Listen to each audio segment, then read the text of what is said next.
La première fois qu'Aurélien vit Bérénice, il la trouva franchement laide. Ne put s'empêcher de penser Aurélien, presque malgré lui, quand il découvrit cette femme assise. Il se demanda aussitôt comment cela était possible qu'il ait ce genre de pensée, et aussi pourquoi il parlait de lui à la troisième personne. C'était la première fois que ça lui arrivait une chose pareille.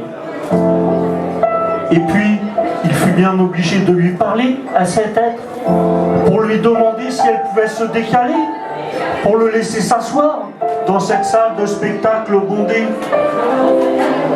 Il fut alors profondément ému et touché par son sourire.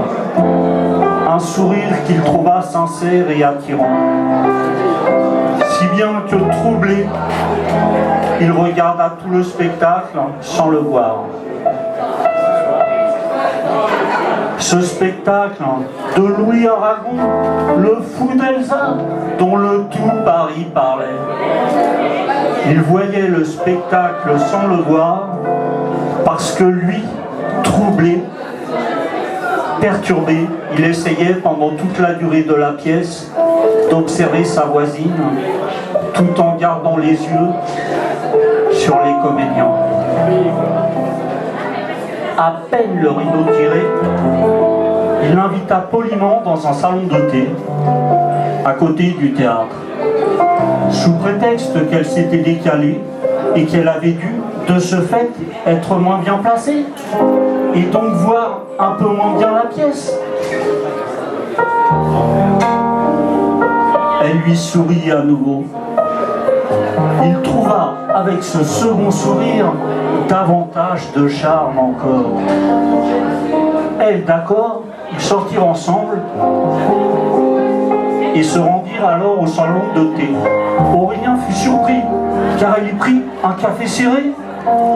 Lui l'avait commandé, pour l'avancer, un thé, un Earl Grey, pour qu'elle le prit pour un gentleman.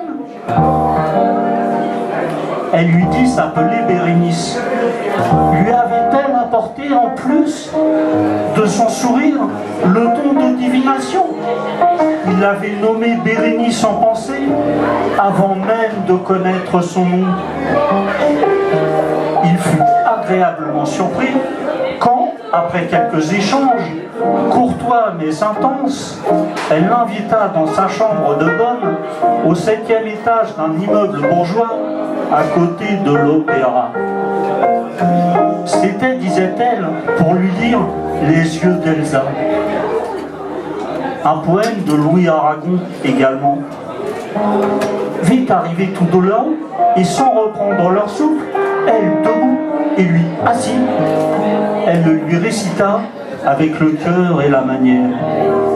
Et lui, enchanté, envoûté, par les yeux d'Elsa, il ne quittait plus ses yeux d'elle-là. Et il buvait, savourait chacune de ses paroles. En fait, elle le connaissait sur le bout des doigts, ce poème. La suite vint assez vite, et ce fut elle qui en premier l'embrassa. Il allait de surprise en surprise, et elles étaient pour lui de plus en plus agréables. Puis ils se mirent assez vite à se dévêtir. Nouvel éblouissement, il trouva son corps superbe. Avec sa peau pâle, ses poses sensuelles et naturelles, il fut vite en émoi. Le reste s'enchaîna rapidement. Ils s'enlacèrent, s'entrelacèrent et s'unirent une première fois. Là d'abord, ils remuèrent un peu. Ensuite, ils se démenèrent beaucoup. Et enfin, ils s'envoyèrent en l'air. Dans cette montée aux cieux, ils s'agitèrent et de temps en temps alternèrent sur un rythme binaire. Puis ils conclurent cette affaire. Ils se cherchèrent souvent et se trouvèrent ensuite plusieurs fois dans la nuit. Si bien qu'au petit matin, il affichait au beau milieu du visage et jusqu'aux oreilles un large sourire béat. À ses côtés, elle irradiait, épanouie et lumineuse.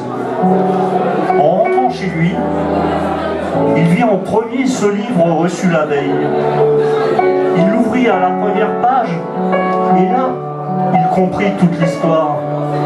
Mais comment avait-il pu ne pas la reconnaître, cette phrase, lue la veille?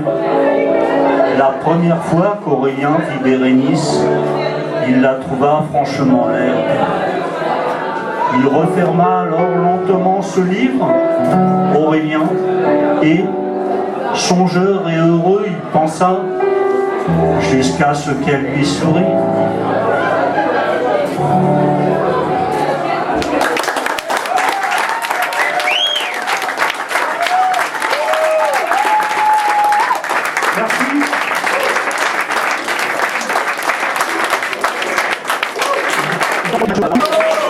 Merci beaucoup Marco. Hey Marco, Est-ce que vous allez bien? comment tu te sens Marco? Super.